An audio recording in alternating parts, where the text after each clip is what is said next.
Hi friends, ಹೇಗಿದ್ದೀರಾ? Welcome to my channel. ನಾನು ಇವತ್ತು ನಿಮಗೆ ನುಗ್ಗೆಕಾಯಿ ಮತ್ತು ಬದನೆಕಾಯಿ ಹಾಕಿ ಸಾಂಬಾರು ಮಾಡೋದು ಹೇಗೆ ಎಂದು ತೋರಿಸಿಕೊಡುತ್ತೇನೆ. ಇದಕ್ಕೆ ತೆಂಗಿನಕಾಯಿ ಹಾಕಲಿಕ್ಕಿಲ್ಲ, ತೊಗರಿಬೇಳೆ ಮಾತ್ರ ಹಾಕಲಿಕ್ಕೆ. ಹಾಗಾಗಿ 4 ಪೀಸ್ ನುಗ್ಗೆಕಾಯಿ ತೆಗೆದುಕೊಂಡಿದ್ದೇನೆ. ಒಂದು ಸಣ್ಣ ಬದನೆಕಾಯಿ, ಒಂದು ಬೌಲಲ್ಲಿ ತೊಗರಿಬೇಳೆ ಮತ್ತು ಅರಿಶಿನ ಮತ್ತು ತೆಂಗಿನೆಣ್ಣೆ ಇಷ್ಟನ್ನು ಸುರಿಗೆ ತೆಗೆದುಕೊಂಡಿದ್ದೇನೆ. ಈಗ ಇದನ್ನು ಸಣ್ಣದಾಗಿ ಕಟ್ ಮಾಡಿಕೊಂಡು ಬರುವ. ಸಣ್ಣದು ಅಂದರೆ ಒಂದು ಇಂಚಾಗುವಷ್ಟು. ಇದನ್ನು ಸಹ ಸಣ್ಣದಾಗಿ ಕಟ್ ಮಾಡಿಕೊಳ್ಳಿ. ಬೇಳೆಯನ್ನು ಕುಕ್ಕರಿಗೆ ಹಾಕಿ ಬೇಯಿಸಿಕೊಳ್ಳುವ. ಸ್ವಲ್ಪ ತೊಳೆದುಕೊಳ್ಳುವ. ಬೇಳೆಯನ್ನು ತೊಳೆದುಕೊಂಡಾದ ಮೇಲೆ ಕುಕ್ಕರಿಗೆ ಹಾಕಿ ಬೇಯಿಸಿಕೊಳ್ಳುವ. ಕುಕ್ಕರಿಗೆ ಹಾಕ್ಕೊಳ್ಳಿ. ಈಗ ಅದೇ ಬಟ್ಲಲ್ಲಿ 2.5 ಲೋಟ ನೀರು ಹಾಕಿ. ಬೇಳೆ ಹಾಕಿದ್ದೇವಲ್ಲ, ಅದೇ ಬಟ್ಲಲ್ಲಿ ನೋಡಿ, ಇದೇ ಬಟ್ಲಲ್ಲಿ 2.5 ಲೋಟ ನೀರು, 1 ಚಮಚ ಎಣ್ಣೆ. ನುಗ್ಗೆಕಾಯಿ ಹಚ್ಚಿಕೊಂಡಾಯಿತು. ಇದನ್ನು ಸ್ವಲ್ಪ ಉಪ್ಪು ಹಾಕಿಕೊಂಡು ಬೇಯಲಿಕ್ಕಿಡುವ. ಇಷ್ಟು ಅರಿಶಿನ ಹಾಕಿಕೊಳ್ಳಿ. ಗ್ಯಾಸಲ್ಲಿಟ್ಟು 4 ವಿಷಲ್ ಕೂಗಿಸಿಕೊಳ್ಳಿ.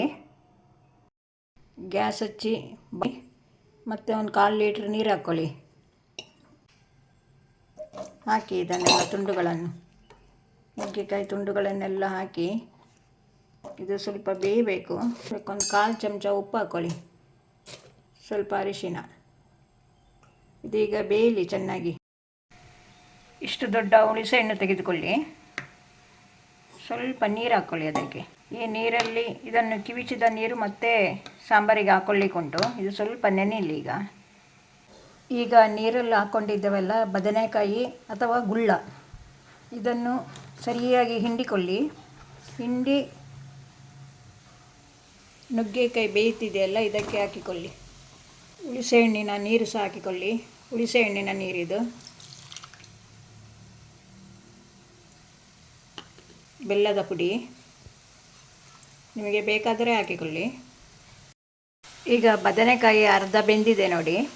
ನುಗ್ಗೆಕಾಯಿಗೆ ಸ್ವಲ್ಪ ಉಪ್ಪು ಹಾಕಿಕೊಂಡಿದ್ದೆವು, ನೋಡಿ ಹಾಕ್ಕೊಳ್ಳಿ ಉಪ್ಪು.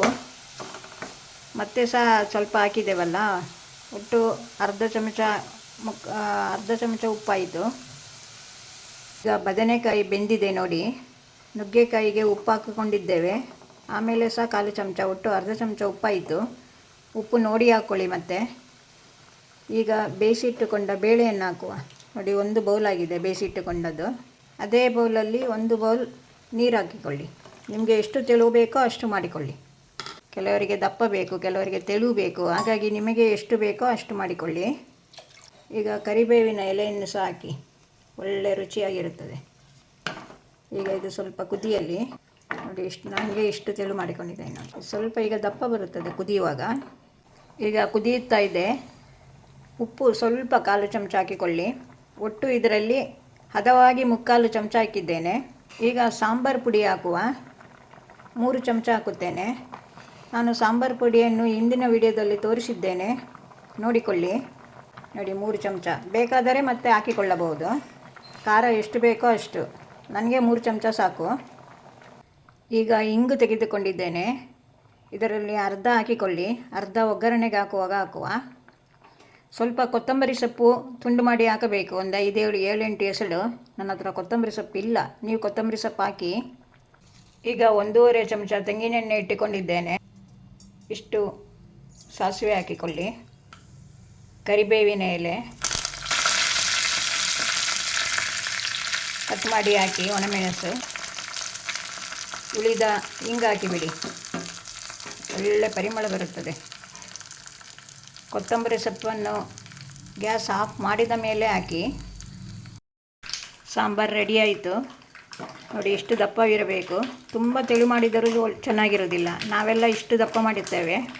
ಇದಕ್ಕೆ ನಾವು ಬೋಳು ಹುಳಿ ಅಂತ ಕರೆಯುತ್ತೇವೆ ಇಲ್ಲಿ ಉಡುಪಿ ಸೈಡು. ನೀವು ಸಾಂಬಾರು ಅಂತ ಕರೆಯುತ್ತೀರಿ ಇದಕ್ಕೆ. ಇದಕ್ಕೆ ತೆಂಗಿನಕಾಯಿ ಹಾಕಿಲ್ಲ. ಈಗ ಒಗ್ಗರಣೆ ಕೊಡುವ.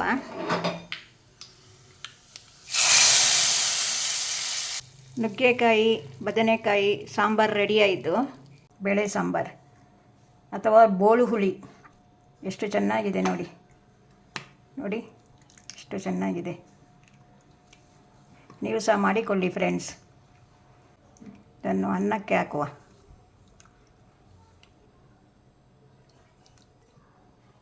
ಎಷ್ಟು ಚೆನ್ನಾಗಿದೆ ನೋಡಿ. ಓಕೆ ಫ್ರೆಂಡ್ಸ್, ನಿಮಗೆ ಇಷ್ಟವಾದರೆ ಲೈಕ್ ಮಾಡಿ, ಸಬ್ಸ್ಕ್ರೈಬ್ ಮಾಡಿ, ಶೇರ್ ಮಾಡಿ. ಇನ್ನೊಂದು ವಿಡಿಯೋದಲ್ಲಿ ಸಿಗುತ್ತೇನೆ. ಬಾಯ್.